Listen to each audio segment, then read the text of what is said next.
Inarguably the ultimate workplace sitcom, an absolute icon of TV comedy, The Office really needs no introduction, so we're gonna jump right in here. And look, The Office gets plenty of praise that it absolutely deserves, but I think amongst the appreciation for incredible comedic talent from actors like Steve Carell, episodes famous for their near inability to be filmed due to laughing bloopers, and random jokes or details that have become iconic in their own right, we often overlook the remarkable genius of the story writing behind each episode.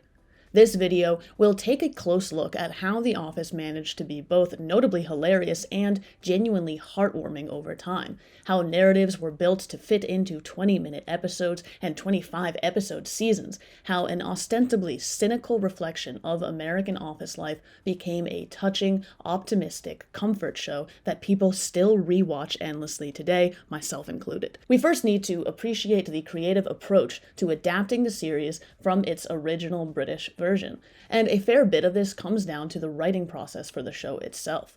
Listen to almost any interview with the cast or writing team for The Office, and you'll hear them celebrate the uniquely collaborative and symbiotic relationship between writers and actors. Of course, several writers played recurring characters on the show, but beyond that, the writing team would proactively invite actors to develop their own sense of character depth. Some of the seemingly indispensable elements of the show, like Dwight's beat farming, were actually developed through actor improv. Rainn Wilson as Dwight felt this rustic home life would add an interesting layer to the character, and that kind of comprehensive depth to character both opens up avenues for creative comedy and contributes to meaningful, long-term narratives that give this show its heart. Actor improv aside, the writer's room itself had a very open policy for brainstorming, such that they constantly had tons of sticky notes for what-if ideas for any given episode. And those what-if ideas, what if Michael hosted a dinner party, what if a bat got loose in the office, what if Ryan got promoted, that's a familiar starting point for any improv class. Have an idea of who you are and react naturally to what's going on and see what happens. And it's absolutely fascinating to see that involved not just for the actors, but for the writer's creative process as well. Unlike the classic comedy shows that came before it, The Office actually rarely relied on setup joke dialogue for its humor. Most of the show's funniest moments come from characters simply reacting to circumstances while in character. And again, besides great comedy moments, the payoff here is that even when The Office is being pretty cartoonish, I burned my foot very badly on my Foreman grill, and I now need someone to come and bring me into work. the flow of the episode feels real. Each character has a grounded interior psychology that creates the effect of authenticity. This US version of The Office was originally styled as a direct remake of the British original, led by Ricky Gervais and comprising just 14 episodes in total. Greg Daniels, showrunner of the US version, initially followed the structure and style of the original quite closely in season 1. Gareth, it's only a trifling matter. Here we go. We're always like this. You should put him in custody. This plan. Oh, nice. That's the way it is around here. It just kind of goes around and around. You should have put him in custody. Oh, hey! Yeah, I'm more worried, really, about damage to company property, that's all. That's great. I guess what I'm most concerned with is damage to company property. But as you notice very plainly from season 1 to season 2, he then orchestrated significant changes, making the American Office less of a remake and more of a inspired by its original. Now, the differences in cultural audiences merit their own video, of course, but one thing you can see right away is a change in aesthetics that, in my opinion, constitutes a break from the very grounded realism typical of British sitcoms. The lighting is far brighter, people's clothes fit them better, they've done their hair and makeup better, and as the show got bigger and bigger in the US, this trend continued throughout the seasons. And personally, I think Americans just expect people on TV to look good in a way that British people don't. It's pretty straightforward to note that the Michael Scott we get in season 1 is simply less redeemable and sympathetic than his character thereafter. Best boss I ever had. As the writers got to know Steve Carell's talent, they recognized that he could be irritating and somewhat lovable at once. And that's certainly a definitive change for the show, but in tandem with that particular character rewrite is something broader and more fundamental to the writing. The Office transitioned from being cynical to being optimistic. Yes, this show is a satire of office life, which means it amplifies and exaggerates themes ubiquitous to the drudgery of working a 9 to 5. We all have to put up with sucky bosses, we all have to sit through boring meetings, we all have to pretend to care about crap that doesn't actually matter, but that reflection of life isn't the message of the show. It's the background premise from which the show then launches its overall hopeful disposition. Yes, those things are true, but life is still worthwhile. This story writing is reflected within each episode, for example, through the talking head segments. As a mockumentary-style show, The Office had a fantastic resource for characters to build special relationships with the cameras. So these mini interview cuts are used not just for humor, as the characters who lack self-awareness reveal just how odd they are. Dwight had a big personality, and I have a big personality, and a lot of times when two people like that get together, it can be explosive. But also for more heartfelt communication, as we, the audience, get to know the more self-aware characters on an intimate level. All her idea, too. Awesome. She's so great. One great example of managing audience relationships through varying degrees of self-awareness is the character of Jan Levinson. As she slowly spirals into a giant personality breakdown, we get fewer moments of her acknowledging the cameras, fewer talking head segments with her, and she actually seems to avoid the documentary crew. What's the upside? I overcome my nausea, fall deeply in love, babies, normalcy, no more self-loathing. Downside, I date Michael Scott publicly and collapse in on myself like a dying star. Of course, The Office's primary function was comedy and entertainment, but it's comedy with heart. And while writing fiercely precise and topically sharp satire on everyday life is impressive and often deeply funny, I doubt the show would have gone on for much longer than its British counterpart. I doubt we'd still be rewatching it endlessly today. I doubt it would be one of the hallmark comfort shows for thousands of people without that fundamental comfort and brightness. Balancing humor with heart, orchestrating character arcs while delivering goofy nonsense, satirizing the American workplace while romantically redeeming it. None of these are easy feats. So, to take a look at how The Office works, this video will largely focus on two key strengths of The Office as demonstrated by two back-to-back episodes in Season 3. The first, Phyllis's Wedding, is a great example of pristine episode organization, a severely underrated quality of strong sitcom writing, and the second, Business School, is the perfect encapsulation of the show's controlling idea, or central moral theme that provides a backbone for long-term narratives.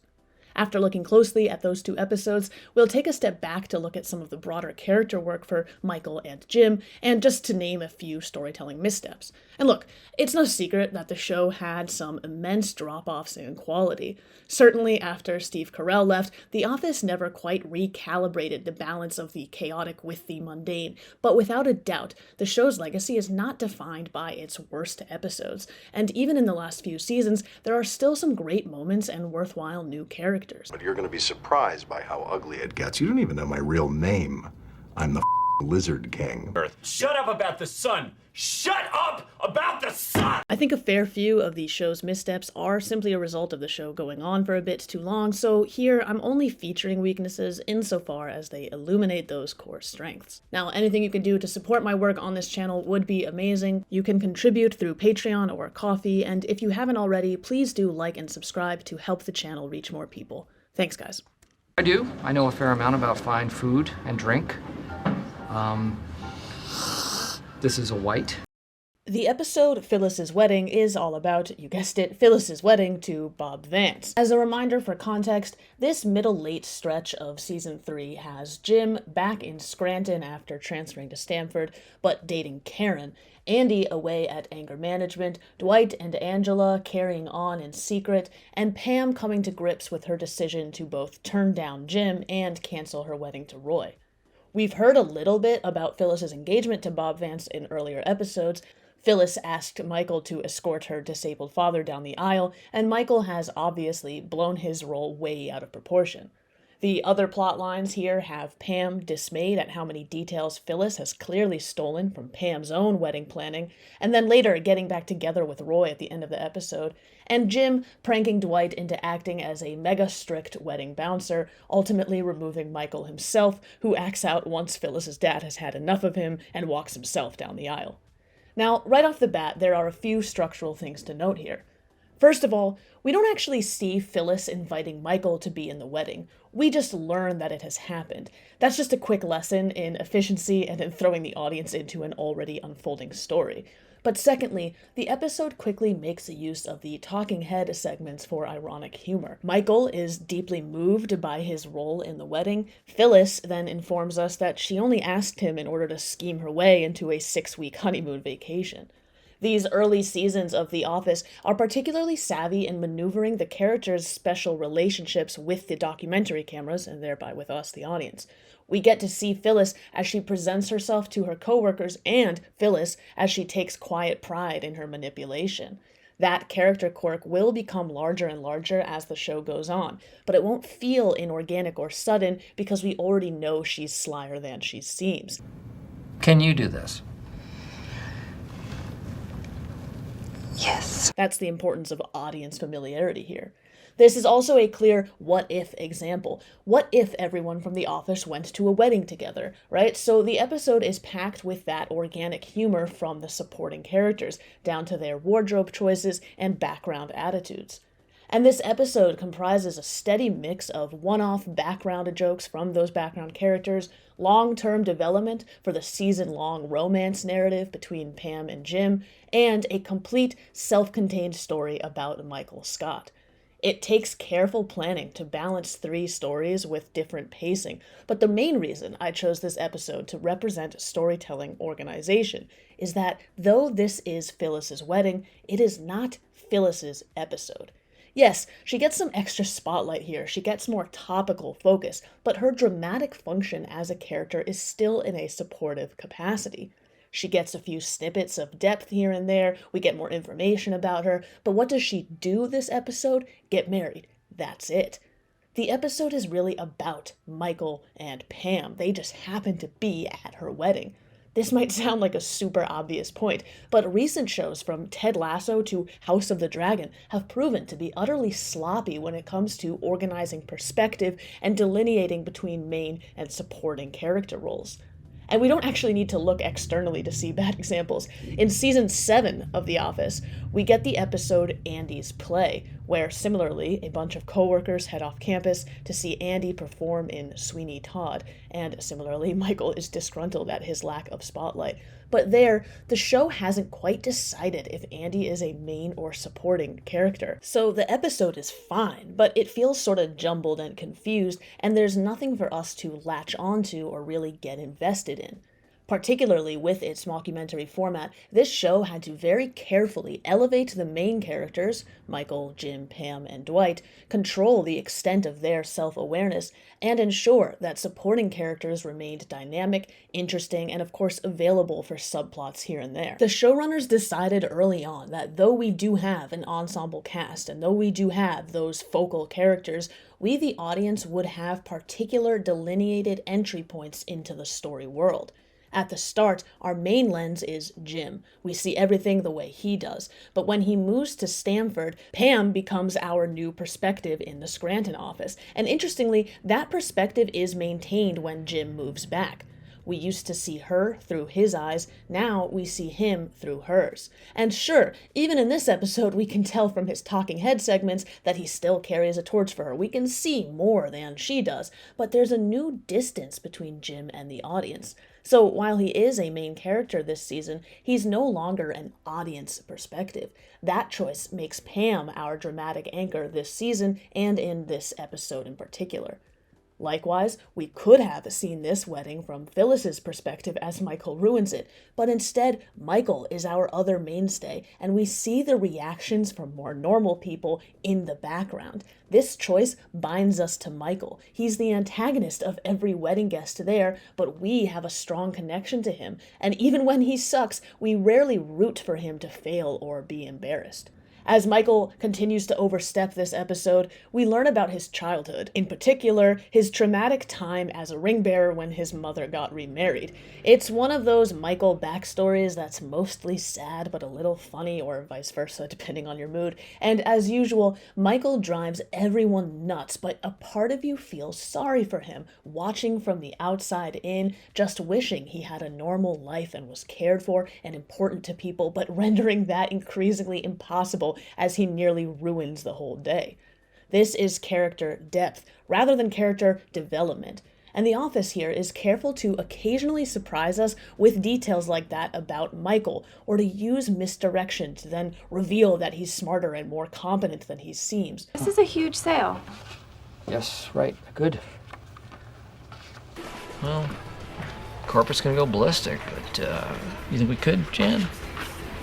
So they may be looking for a little change in the CFO. So I don't think I need to wait out Dunder Mifflin. I think I just have to wait out you. Evan will call you in the morning to work out the details. We can now sell Hammer Mill products. Yes! Well, Michael, I underestimated you. Yeah, well, maybe next time you will estimate me. But he's not changing in season 3, not yet. Michael isn't self-aware enough to put 2 and 2 together. He doesn't explicitly realize that he has unresolved issues from his childhood, or that he constantly self-destructs for attention. It's obvious to us, but not obvious to him, and therein lies the comedic irony of Michael Scott in these early seasons. Pam, however, does change this season, which starts with her unable to admit why she called off her wedding, and ends with her bold honesty in front of everyone at the lake. And this episode is a step in that direction. Pam spends Phyllis's wedding intensely lonely, reminded all over the place of her own ill-fated wedding planning. And just as a side note in praise of the show's continuity, if you pay close attention in earlier seasons, you can hear Phyllis asking Pam about her dress and the invitation font. Oh, I got the save the date. Yeah? Yeah, pretty stationery. Oh, thanks. It's one of those rewatch-only details. And Pam ends up going home with Roy this episode, who, to be fair, is pretty sweet at this moment, but as we see Jim's reaction, we can tell she's making a mistake. There's some great juxtaposition between Pam and Karen here. One is shy about her geeky dancing, the other has the mic up on stage. It's pretty apparent that Jim is distracting himself with Karen, thinking he has no chance with Pam. And of course, all throughout the episode, Dwight takes his bouncer role deeply seriously and gets a few flirtatious moments with Angela. So look, in this 21-minute episode, ostensibly about Phyllis, we really get a one-act play about Michael Scott, a meaningful continuation of the Jim-Pam love story, and a handful of scattered character moments from the supporting cast. Every episode of the first few seasons is pristinely organized, but to me, Phyllis's wedding is a standout example of what-if organic brainstorming combined with neatly delineated character roles and intentional use of the character-audience relationship. Yeah, we have to have it for The Office. I'm really proud of you. The Office transformed itself from the basic satiric premise to an evergreen TV mainstay largely through the addition of a controlling idea. While stories can involve various themes, meaningful stories that resonate strongly with audiences typically operate around one controlling idea, or one value-driven theme that guides the stakes and consequences of the narrative. Now, particularly in a sitcom like The Office, we're not going to recognize this theme in every single episode, but the direct follow-up to Phyllis's Wedding, Season 3, Episode 17, Business School, is without a doubt one of the best episodes of the entire show, precisely because it beautifully encapsulates the controlling idea of The Office, which is, there is beauty in everyday life if you open your eyes to it. That's the glimmer of hope that rescues us from the drudgery of regular office life. That's the core of optimism that shines through the satire. That's what makes the first few seasons of this show poignant, memorable, and worth revisiting. Business School features 3 unique storylines. A. Ryan invites Michael to be a guest speaker at his business school. B. While they're away, a bat gets loose in the office and Dwight tries to catch it while Jim feigns vampirism. And C. Pam hopelessly invites coworkers to her art show after work. Again, on that organic brainstorming process, the Bat storyline comes from one of those what-if post-it notes, but it's not utterly disposable. The episode ends with Dwight trapping the Bat on Meredith's head, and this exposure to rabies comes up again at the start of season 5.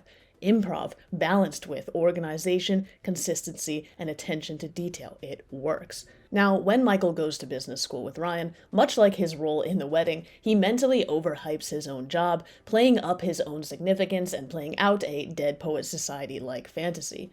What he hasn't prepared for, though, is Ryan's pretty harsh introduction that Dunder Mifflin is a dying business model that can't compete with corporate giants and refuses to adapt to the market, leading to a bunch of questions Michael can't answer and prompting another Michael breakdown.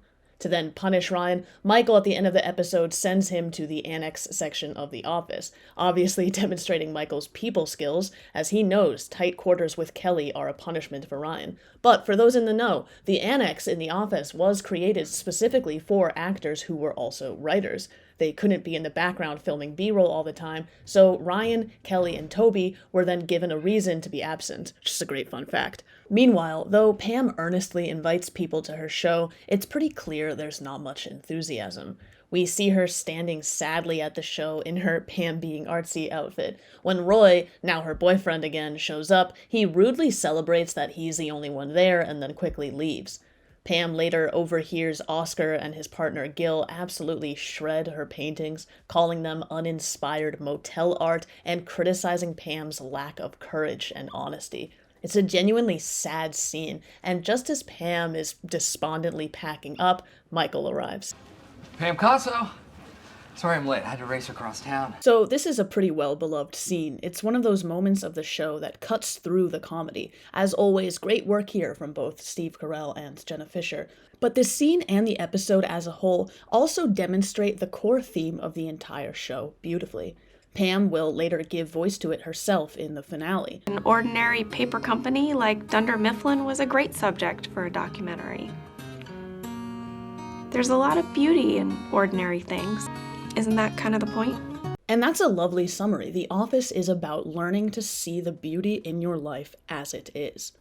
Pam and Michael actually operate in perfect thematic parallel in both this episode and actually throughout the entire season. Pick any episode from season 3 and you'll see they're both contending with deep loneliness and feelings of inadequacy and failure, partially because Jim has kind of left them both. Jim and I have different definitions of friendship. I think it's talking and being friends, and Jim thinks it's moving to Connecticut and being best friends with Josh. Perhaps without Jim sort of in the way, Pam this season develops a pretty deep understanding of Michael.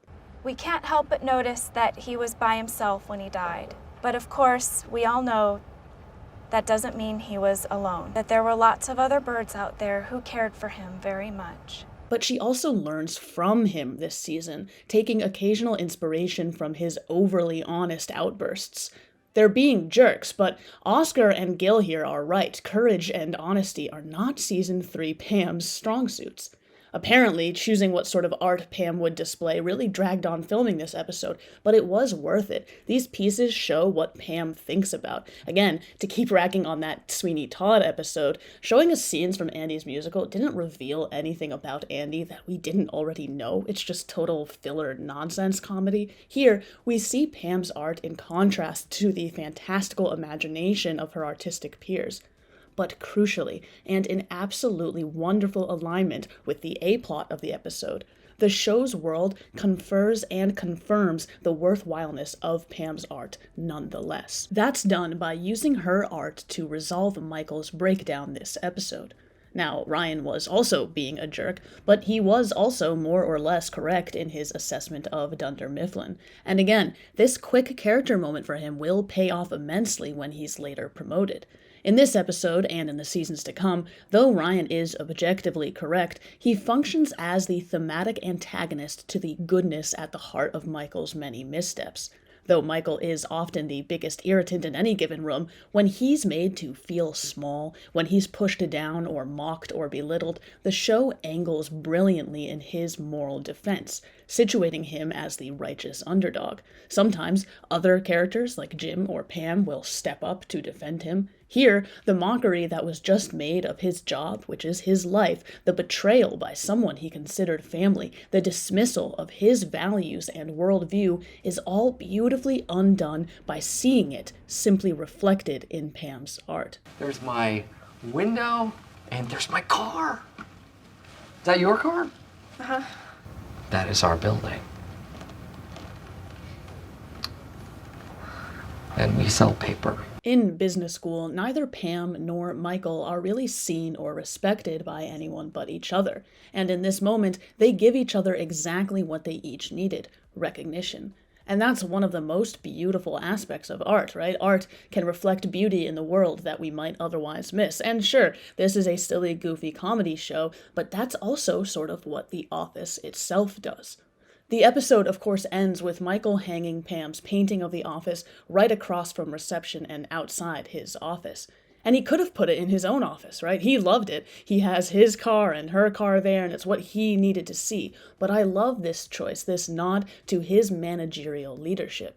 He knows that selling paper isn't intrinsically glamorous. Even though he often seems wildly caught up in its importance, he knows that it's really not where people would like to spend their days all day, every day. He knows people would rather be doing a million other things, but it's a message for others to feel inspired and cared for and seen.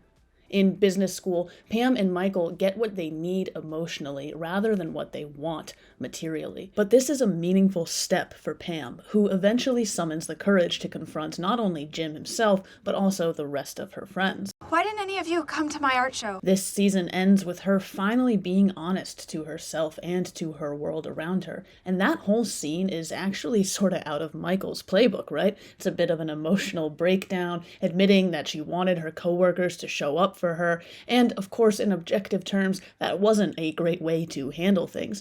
But after years of stifling her own feelings and shying away from hard truths, it's a great moment of triumph nonetheless. This episode, Business School, encapsulates the significance of Pam and Michael's unspoken impact on each other, and for the rest of the show, we'll continue to see their underlying connection. The finale of the whole show includes Pam taking this very painting with her as she leaves the office for perhaps the last time, and even includes Oscar, years later, demonstrating a new appreciation for the mundane. You take something ordinary, like a piece of paper. It's not much, but if you see it in the right way, and that's what you did with this documentary. And the finale as a whole has everyone seeing themselves reflected in a form of art, the documentary, and realizing how momentous and special all those years were simply by virtue of containing their own lives. All in all, this episode demonstrates the perfect balance of meandering sitcom entertainment, the Bat subplot, with season-long arcs and long-term development. Meredith's bat bite does pay off. Ryan's pro-tech, unempathetic business lens turns into a huge plot point later, and Michael and Pam's friendship this season ultimately prompts significant character growth in Pam, who throughout the season takes small steps towards finally telling Jim how she feels and earning him romantically in the narrative. And really, for those first few seasons, it seems like every episode pushes broader narratives along. I say seems here because unlike a true drama or even a more narrative-oriented show like How I Met Your Mother, The Office doesn't need every episode to carry A to B to C. In retrospect, it often seems like it does anyway because of that organic and thoughtful writing process. They kept track of details. They allowed the cast to develop depth for their characters that then matured into substantive storytelling. The more you watch the show, the more you noticed through lines connecting, or supporting characters demonstrating little character moments in the background of random shots. But the reason Business School is, in my opinion, the quintessential episode of The Office is that it's the most succinct demonstration of that overall thematic controlling idea. You'll see beauty in everyday life if you open your eyes to it. A man you have missed with all your heart. A man who has ruined all other men for you. Who is it? It's Michael Scott. So those are just 2 of the show's total 201 episodes. So to zoom out a little and highlight how The Office instilled meaning through comedy, it's worth spending some time on the character growth of Michael Scott. This section will also look at Jim Halpert as an example of somewhat less successful storytelling writing in comparison. Now, we've already talked about Michael a bit, but really, once the writers wised up on the dramatic potential of Steve Carell, and once the show revolved around redeeming as well as satirizing the American workplace, Michael Scott became the comedic and thematic backbone of the entire show. I see Michael as the Don Quixote of middle management in corporate America, offering both satire and sympathy as he sees life not as it is, but how he thinks it should be. His day-to-day life is built on delusive grandeur. He projects seemingly lifelong fantasies about life and living onto a very mundane reality, and often gets frustrated or hurt when people around him don't step into his imagined roles for him. And that is, of course, terribly annoying for them to deal with. He has no boundaries at work because his job is his life, and that leads to a lot of obviously inappropriate behavior. But we understand a dramatic causality behind those flaws. Despite his exuberant performance and frequently euphoric delight at work, Michael is clearly a deeply lonely person.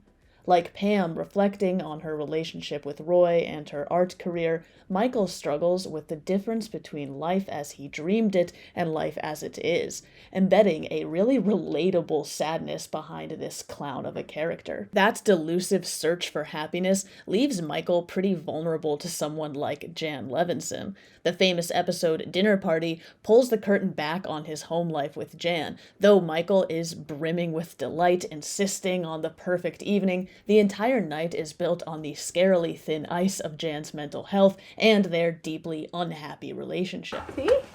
He fits perfectly. That kind of sad reveal pairs perfectly with occasional snippets of his childhood. I want to be married and have 100 kids so I can have 100 friends and no one can say no to being my friend. The show also has us sympathize with Michael by, as mentioned earlier, positioning him as a perpetual underdog against the entity of the corporate branch. Michael may be a bit of a narcissistic tyrant in Scranton, but he's always angled favorably in contrast to the higher-ups in their fancy Manhattan offices. And though early season Jan is far more reasonable and normal than her later self or Michael altogether, she and corporate at large increasingly underestimate, dismiss, and mistreat Michael despite the empirical success of the Scranton branch. David Wallace takes increasing advantage of Michael, and for someone like Michael, for whom work is life and job is family, it can be really sad to watch. The show guides us towards both admiring Michael's endless loyalty and recognizing corporate as an antagonistic entity that abuses it. But in flashes where Michael drops the act and comes down to earth a bit, we see that he actually understands a lot more than it seems. In season 4, we get a wonderful glimpse behind some of Michael's nonsense. 13 times a year, Michael gets a cake and balloons and some sort of joke gift and makes a toast. Yeah, I think getting these out of the way might be productive. An idea. Why don't we just do one big shared party? What is Jim thinking? It's a birthday, so what if there's a lot of them? I think the power went to his head. Well, I tried to put all the birthdays together at once. Oh. So, terrible idea. Yeah, okay. I did that. Rookie mistake. You did do it? Uh-huh. I say stuff like that, to lighten the tension when things sort of get hard. And that episode was actually written by Steve Carell himself. Again, the cast of The Office had a truly wonderful sense of character depth. Michael is certainly at his most likable in these moments. These moments where we see he's actually thoughtful about his work. He can be good at his job, and he's not always the buffoon he often acts like. Of all days. You shut up! They need this game, Jim. Let us have this stupid little game, all right? Behind all of his irritating behavior, Michael's loneliness leads him to insist there's happiness or friendship or love where there's just not, and to way overemphasize the significance of his job at Dunder Mifflin. So how does The Office offer Michael resolution? Well, enter Holly Flax. And sure, Michael has had likable love interests before her, but none who so perfectly fit into the eccentricities of his personality and the generosity of his character. The first time we meet her is the first time we see Michael exercising restraint and respecting boundaries. Her very presence brightens up reality enough to bring him down from the clouds a bit.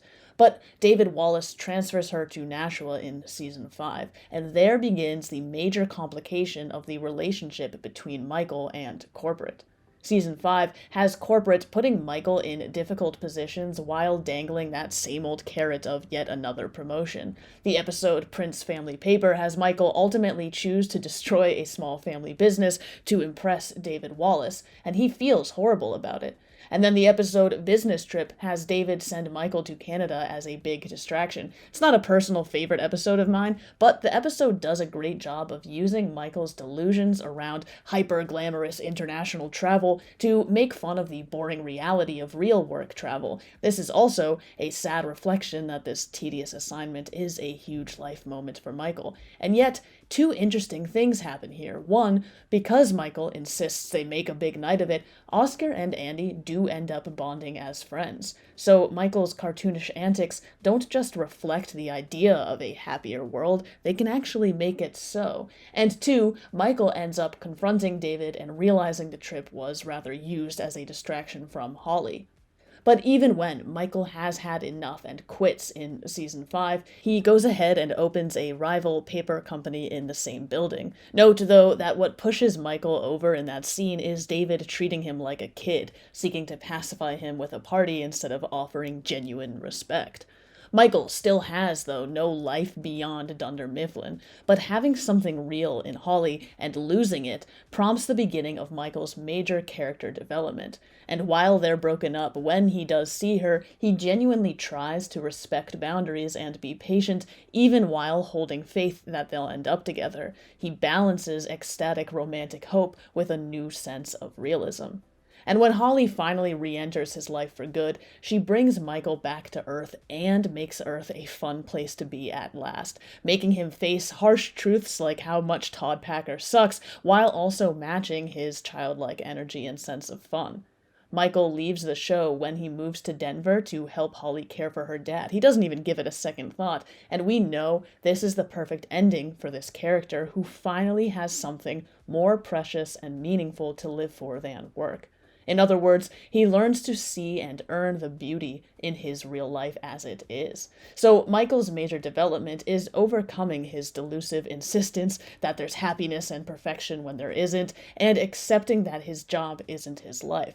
But in rather lovely symmetry in the finale of the show, the rest of The Office reflects on how much happiness there actually was that they couldn't see at the time, and how special their jobs were after all. Not because capital is king, hooray for industry and work, but purely because how you spend your days is inherently special. It does matter. It's where you form friendships and fall in love and become who you are. And yes, it's partially because seeing the documentary helps them appreciate past time, but if you watch for it along the way, you'll realize that that's something Michael knew all along, and Michael helped them all find meaning and warmth not in their work per se, but just at their workplace. Never, ever, ever give up.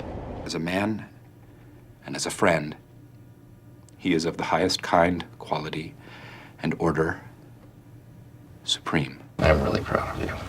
There was always some wisdom under his quixotic nonsense and self-importance.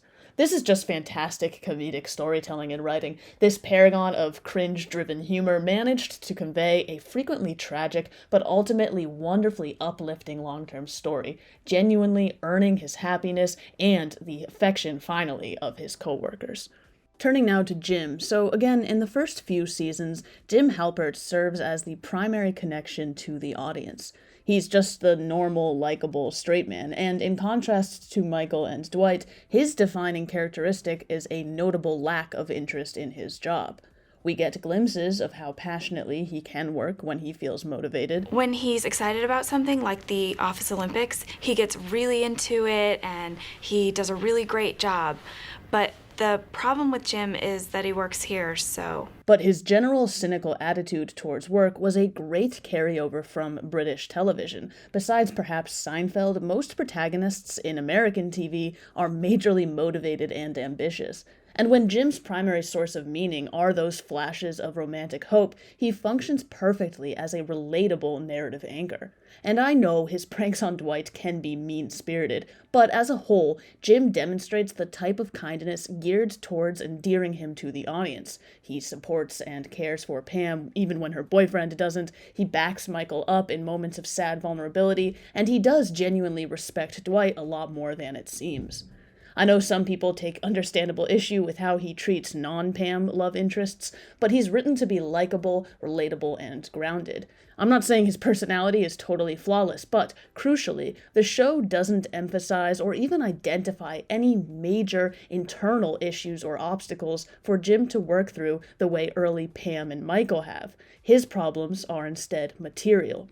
My job sucks, the woman I loved is engaged to someone else. Now, once Pam rejects Jim and he transfers to Stamford, Connecticut, we start to see another side to him. He gets a promotion there, he focuses more on work, and when he moves back to Scranton with Karen, in his own words, he doesn't really come back. He declines to prank Dwight, and he applies for the corporate job alongside Karen. He seemingly has that job offer, but of course famously abandons the promotion and Karen to finally get with Pam at last. And now that his romantic problems are solved, throughout season 4, the show starts to focus a little more on Jim's work itself. With Ryan now above him, Jim gets some extra pressure to work hard. I need to give you a formal warning about your job performance. A formal warning? It's actually not a joke. Now, Jim's general likability and competence continually sets him up for career success. People other than Ryan, like Michael, Jan, and David Wallace, usually regard Jim in very high esteem. But interestingly, whenever we see him actually manage people or take on more responsibility in the office, it goes notably poorly. Did you not tell the security guard we were working late? Nope. I didn't. That birthday month episode written by Steve Carell mentioned earlier is titled Survivor Man, which refers obviously to Michael as he tries to survive out in the wilderness, but could also refer to Jim, who tries and fails to manage the office in Michael's absence, and is ultimately alarmed by their similarities and how he could be stuck at Dunder Mifflin forever. This is the most consistent thing for Jim, right? He doesn't really want to be here, and we get glimpses of what he might rather be doing. You're a sports writer in Philadelphia? Nice build, too. But against the antagonistic force of Ryan throughout this season, we see Jim at the end of the season really throwing himself into work to fight back against Ryan and support his growing life with Pam. You can keep trying to push me out of this place, but guess what? I'm not going anywhere. Just as Season 3 presented a strong arc for Pam, Season 4 gives us a pretty strong arc for Jim. He finally has reasons to fight at work, 1, working against Ryan, and 2, building a life with Pam. And I used a Pam-centric episode earlier to feature how the show does thematic work well, but make no mistake, The Office runs into problems with her too. But to continue focusing on Jim here, Season 5 focuses mostly on his long-distance relationship with Pam, but also introduces Charles Minor, a new corporate executive who isn't charmed by Jim at all. But this doesn't push Jim in any particular direction the way Ryan did. And then comes Season 6, when Jim sorta suddenly makes his move to become regional manager, and we end up with several episodes focusing on Jim and Michael competing as co-managers. There are some good moments here as Jim learns it's harder to do than it looks, but mostly this is a weird, inorganic stretch of the show, because we can't answer very basic questions about Jim. What exactly does he want? What's in the way of getting that? And again, we haven't seen him succeed as a manager really at all. So while I genuinely get excited when we get to see Michael make a sales call, this sort of feels like the show elevating Jim for the same assumptive reasons David Wallace does. It just sort of makes sense because he's likable, normal, and competent, but that's not really compelling. To me, Jim's later season ambition on the Dunder Mifflin ladder lands as an unlikely unlikable rather than sympathetic stretch because I don't know where it comes from. And we can come up with answers on our own, sure, it's realistic enough, but it's not dramatically invigorating at all. That core issue, Jim's dissatisfaction with selling paper all day, is ultimately addressed though in season 9, the final season, when Jim starts working for Athlete, almost living out his computer reality life at the Philly-based sports marketing startup. I know most fans dislike this portion of the show, but I love how well it connects to early season Jim. We see that light in him that only Pam could see for years, but because it comes at the expense of his home life, it really challenges both Jim and Pam. In the finale, they get a win-win-win happy ending by moving to Austin together, but Jim first chooses to prioritize his family and let Athlete go, echoing decisions he made in seasons 2 and 3 to be with Pam. It's absolutely fine, good even, for a long-running sitcom not to focus on one character's overarching narrative every episode or even every season. But when it does, when Jim's work satisfaction and career ambitions are made focal, it should be at least consistent and ideally aligned with the core dramatic message of the show. That season 9 Athlete subplot does work overall, I think. It's the final boss of Jim's career issues, but it's patched on top of several seasons of mismatched misdirection. And yes, in the finale, Jim gives an eloquent and symmetrical reflection. Everything I have, I owe to this job. This stupid, wonderful, boring, amazing job. But that line would be even more momentous if it were a realization he earned slowly and consistently throughout the series. And don't get me wrong, John Krasinski consistently gives a very strong performance as this voice of reason that can't quite resist mischief, as just a normal guy with a boring job growing into a family man and facing all the challenges and tensions that growth entails. I focused on Jim here not because he's notably worse than every other character. Similar patterns could certainly be laid out for Dwight, Pam, and Andy, but because Jim was the perfect prototypical romantic underdog, and because he was our initial narrative lens, it can be sort of extra disappointing to see his career moves unaligned with core themes or consistent development. That could have been solved by giving Jim a big internal obstacle along with his material issues, but hey, it's no easy feat to write an ensemble show across 9 seasons. So if anything, Jim, as a character example, highlights the uniquely incredible success of the character Michael Scott. No matter how you get there or where you end up, human beings have this miraculous gift to make that place home. There's obviously so much more to say about this icon of the workplace sitcom. This video has focused in particular on how The Office transformed from observational, cynical satire to communicative, warming optimism, or rather, how at its best it became a careful balance of the two, through organized and thematically focused writing.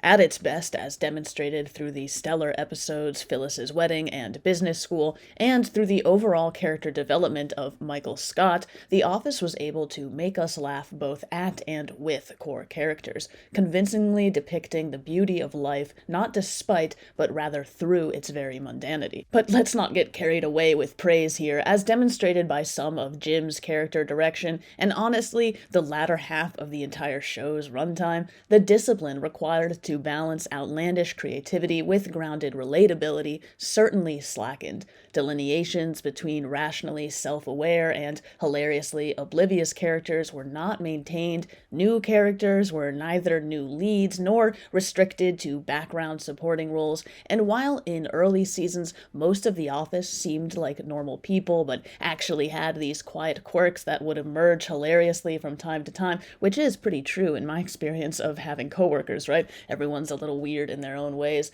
In later seasons, characters are often reduced to the most cartoonish version of themselves. So even when decent plot lines come along, like Angela and Oscar's friendship put to the test over the state senator, it doesn't feel as real and meaningful as it could have. The show is at its strongest when it feels real, and there are all sorts of smart decisions behind that effect. You know, background noise of the regular office hum, micro interactions from supporting characters throughout every script, cold opens that convey the idea of all the days that happen that we don't see. The use of characters like David Wallace, who's an eminently reasonable, likable guy, as an antagonist to our unreasonable, frequently dislikable hero, this all casts the world of The Office as a plausible reflection of our own, and that makes the payoff of beautiful moments all the more meaningful. A litany of story details makes us, the audience, feel like we're a part of Dunder Mifflin. Most viewers of the show could probably draw a decent layout of the office desks from memory. That's incredible. And we know the overt inside jokes and rhythms so well that the show can use self-referential humor without explicit explanation. The more you rewatch, the more you notice incredible consistency of background details like items on desks or hints of secret affections, and most significantly, the use of certain characters actually communicating directly to the documentary camera crew translates into direct relationships with us. Again, sometimes direct eye contact or ironic talking head interviews are used for plain humor. Sometimes the characters acknowledge cameras in hilarious ways. I got Michael!